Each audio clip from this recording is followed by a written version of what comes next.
लेकिन इस बीच मैं आपका रुख करूंगा, बातचीत करूंगा आपसे, लेकिन इस बीच कुछ तस्वीरें निकलकर सामने आई हैं। ये बड़ी खबर है जो फिलहाल सामने आ रही है, जहां उड़ान से पहले की तस्वीर निकलकर सामने आई है। बड़ी खबर जहां उड़ान से पहले की तस्वीर निकलकर सामने आई है। बारामती के लिए जब ये विमान भरने वाला था अजीत पवार का, तो उसकी तस्वीरें निकलकर सामने आई हैं। अजीत पवार की आखिरी तस्वीर सामने आई है। बड़ी खबर है जो फिलहाल निकलकर सामने आ रही है।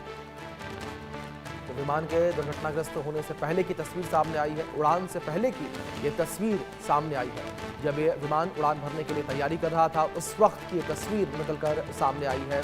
अजीत पवार की आखिरी तस्वीर सामने आई है। ये बड़ी खबर है, अजीत पवार की आखिरी तस्वीर निकलकर सामने आई है और उड़ान से पहले की तस्वीर सामने आई है। मुंबई से बारामती के लिए इस विमान ने उड़ान भरी और उड़ान से पहले की तस्वीर निकलकर सामने आई। तस्वीरों में देख सकते हैं आप किस तरीके से अजीत पवार जो है वो बैठे हुए नजर आ रहे हैं। उनके हाथ में घड़ी भी नजर आ रही है, जिससे उनके शव की पहचान हुई है और उनके यहाँ पर पीएसओ यानी कि पर्सनल सेफ्टी ऑफिसर जो है वो भी नजर आ रहे हैं उनके साथ। ये तस्वीरें हैं आपके स्क्रीन पर अजीत पवार की उड़ान से पहले की ये तस्वीर जो है वो निकलकर सामने आई है। जब इस विमान ने बारामती के लिए उड़ान भरी थी, उससे पहले की ये तस्वीर है वो निकलकर सामने आई है। विमान के अंदर अजीत पवार जो है वो अब बैठे हुए नजर आ रहे हैं। ये तस्वीरें स्क्रीन पर आपके। तो महाराष्ट्र के बारामती में ये विमान हादसे का शिकार हो गया और हादसे से पहले की तस्वीर निकलकर सामने आई है। उड़ान से पहले की ये तस्वीर जो है वो निकलकर सामने आई है। तो ये विमान जिसने उड़ान भरी, उड़ान भरने के दौरान विमान सही था, ठीक था, जो जानकारियां फिलहाल सामने आ रही हैं। लेकिन जैसे ही बारामती ये विमान पहुंचा तो वहां पर पायलट ने 2 बार असफल लैंडिंग की कोशिश भी की, लेकिन ये विमान हवा में ही लड़खड़ाता हुआ, मंडराता हुआ नजर आया। आसपास मौजूद जो लोग हैं वो भी आप इस विमान को देखकर डरे सहमे नजर आए, क्योंकि इससे पहले ये विमान जब चक्कर काट रहा था तो एक बस्ती के ऊपर, एक गांव के ऊपर था ये। तो लोगों को ये लग रहा था पहले कि कहीं ये विमान हादसे का शिकार ना हो जाए। उसके बाद लोगों को ये भी लगा कि बारामती में जिस तरीके से हवाई पट्टी है, तो हो सकता है कि कोई ट्रेनिंग विमान हो सकता है कि कोई पायलट जो है वो विमान उड़ाने की ट्रेनिंग कर रहा हो। लेकिन जब ये हादसा हुआ तो उस वक्त तक भी किसी को नहीं पता था कि ये विमान दादा का यानी कि अजीत पवार का था। इस विमान हादसे के बाद अजीत पवार का निधन हो गया। तस्वीर आपके स्क्रीन पर, उनके हाथ में जो काली घड़ी नजर आ रही है, इसी रिस्ट वॉच से उनकी पहचान हो पाई है, उनके शव की पहचान हो गई है। क्योंकि इस हादसे के बाद शव जो है काफी ज्यादा क्षत विक्षत स्थिति में था, क्योंकि ये धमाका जोरदार था। 4 से 5 धमाका जो है हुआ था जब विमान जमीन से टकराया। उसके बाद हमारे साथ अवधेश जी लगातार बने हुए हैं। अवधेश जी, आप जिस तरीके से बात यहां पर अजीत पवार को लेकर करें, तो लगातार अजीत पवार को लेकर जिस तरीके से लगातार जानकारियां सामने आ रही हैं कि जमीन से जुड़े हुए नेता थे और आज के समय में भी वो सुबह 6 बजे तक वो तैयार हो जाते थे। कहीं भी उनका दौरा होता था, कहीं भी उनके कार्यक्रम होते थे, उसके लिए वो अर्ली इन द मॉर्निंग ही उठते थे। उनका शेड्यूल था ये, कहीं भी जाना हो वो सुबह ही पहुंचते थे। मैंने बताया नहीं, अजीत पवार जी एक जमीन से जुड़े नेता थे, जनता के जनप्रिय नेता थे।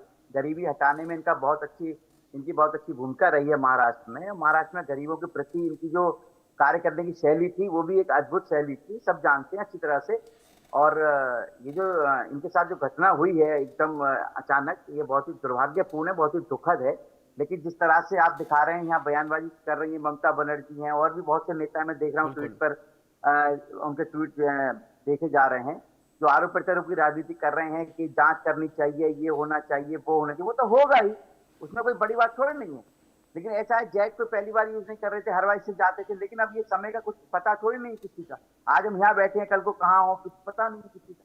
लेकिन इस समय आरोप प्रत्यारोप की राजनीति नहीं करनी चाहिए किसी भी राजनीतिक दल के नेता को।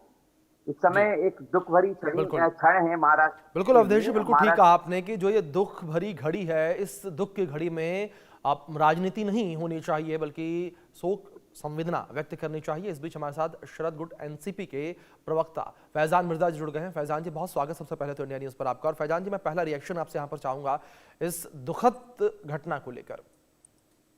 इस दुखद घटना से हम सभी लोग अचंभित हैं। जिस तरह से आज सुबह की शुरुआत हुई और सुबह ये न्यूज आने लगी, तो इस घटना से हम लोग स्तब्ध रह गए हैं। महाराष्ट्र ने आज अपना दादा खो दिया जी। हमारी राजकीय विचारधारा जो भी रही हो, लेकिन अजीत दादा के प्रति हम सबके दिल में जो सम्मान था और इतने साल हमने अजीत दादा के साथ में काम किया, हमने सोचा नहीं था कि हमारे दादा का इस तरह से अंत होगा, और हम इस दर्द को लफ्जों में बयान नहीं कर सकते। जी फैजान जी, दूसरी ओर अगर हम एनसीपी को लेकर बात करें, शरद गुट को लेकर बात करें, तो लगातार उस तरफ से एक मांग ये भी उठती नजर आ रही है कि इस पूरे घटनाक्रम की जांच होनी चाहिए और यहां तक कि जो मेंटेनेंस रिकॉर्ड है उस मेंटेनेंस रिकॉर्ड को भी सार्वजनिक करने की बातें निकलकर सामने आई हैं।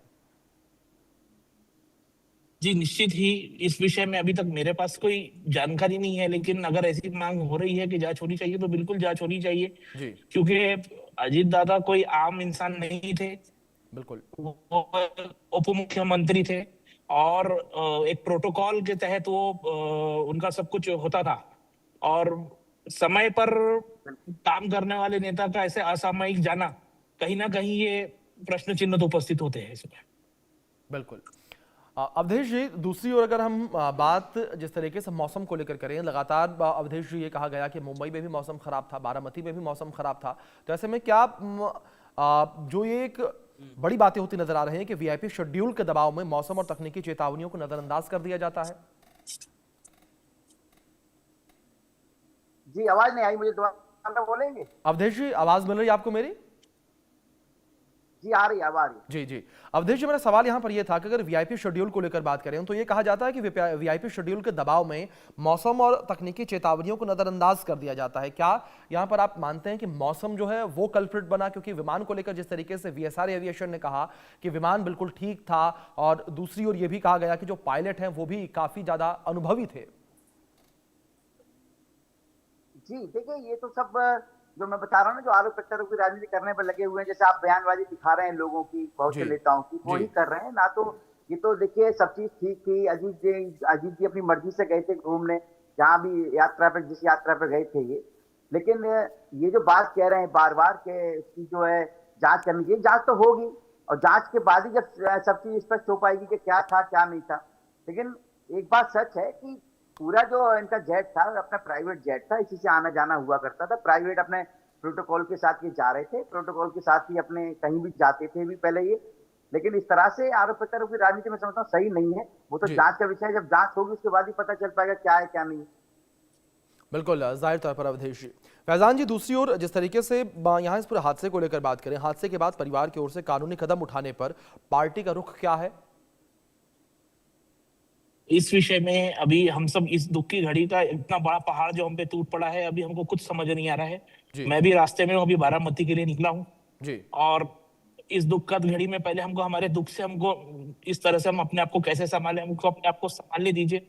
उसके बाद में हम इस विषय पर जो भी पार्टी का स्टैंड है, सबका स्टैंड है, वो हमारे लोग क्लियर करेंगे, नेता क्लियर करेंगे हमारे साथ।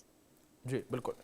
अवधेश जी, जिस तरीके से अभी यहाँ पूरी बातें ये होती नजर आ रही हैं, लगातार जिस तरीके से अगर इस पूरे टाइमलाइन को लेकर बात करें, आपने भी जिक्र किया, हम भी लगातार दिखा रहे हैं कि विपक्षी नेता जो है वो बड़े गंभीर सवाल खड़े करते हुए नजर आ रहे हैं। लेकिन दूसरी ओर इस पूरे हादसे को अगर लेकर बात की जाए तो क्या अवधेश जी आपको लगता है कि जिस तरीके से ये वीआईपी फ्लाइट्स हैं, इनको लेकर मॉनिटरिंग जो है वो बढ़नी चाहिए या रेगुलेटरी जो है वो बढ़नी चाहिए? क्योंकि हाल के दिनों में हमने ये देखा कि विमान हादसों में काफी ज्यादा यहाँ बढ़ोतरी जो है वो देखने को मिली है।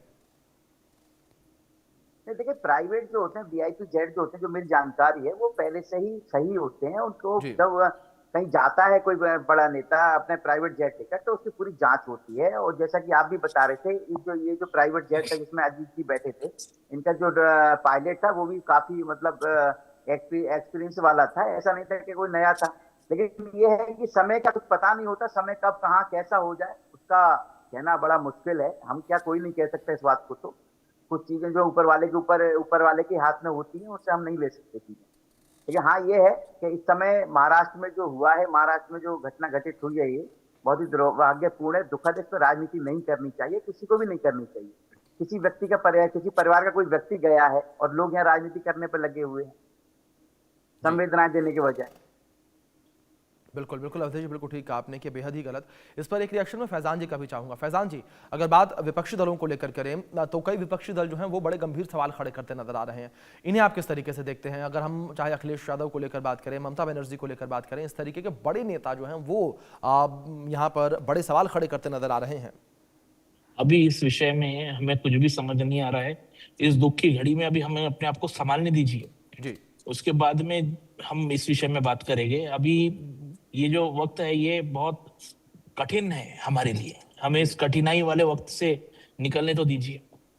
जी, बिल्कुल, बिल्कुल ठीक कहा आपने फैज़ान जी। ये जी वक्त जो है बेहद ही कठिन है पार्टी के लिए, जी परिवार के लिए, और लगातार तस्वीरें जो हैं वो भी निकल कर सामने आ रही हैं। एक बार तस्वीरें भी अपने दर्शकों को हम बता दें कि किस तरीके से यहाँ पर शरद पवार को देखा जा सकता है। शरद पवार भी जो सुबह ही जैसे ही उन्हें खबर मिली वो भी जो है बारामती के लिए निकल गए थे, और ये तस्वीरें निकल कर सामने आई हैं। देख सकते हैं किस तरीके से हेलीकॉप्टर से बारामती के लिए उन्होंने उड़ान भरी थी और वो बारामती पहुंचे हैं। और करीब करीब 200 किलोमीटर की ये दूरी है मुंबई से बारामती की, और शरद पवार जो हैं वो भी पहुंचे हैं। ये तस्वीरें हैं स्क्रीन पर, तस्वीरों में देखा जा सकता है किस तरीके से शरद पवार जो हैं पहुंचे हैं। शरद पवार के भतीजे थे अजीत पवार, जिनका निधन हो गया, और ये कहा जाता है कि शरद पवार की उंगली पकड़कर ही जो है अजीत पवार ने राजनीति में कदम रखा था। उनकी उंगली पकड़कर ही उन्होंने अपने राजनीतिक सफर की शुरुआत की थी। और उसके बाद कुछ एक समय ऐसा आया कि जब जो विचार हैं उसमें मतभेद देखने को मिले, लेकिन कई तस्वीरें ऐसे भी निकलकर सामने आई कि विचारों का मतभेद तो रहा, पार्टी अलग हुई, लेकिन पारिवारिक मतभेद नहीं रहा। परिवार कई मौकों पर एक साथ नजर आया, और यह भी कहा जा रहा है कि जो पिछली दीपावली बीती है उस दौरान भी पूरा परिवार एक साथ नजर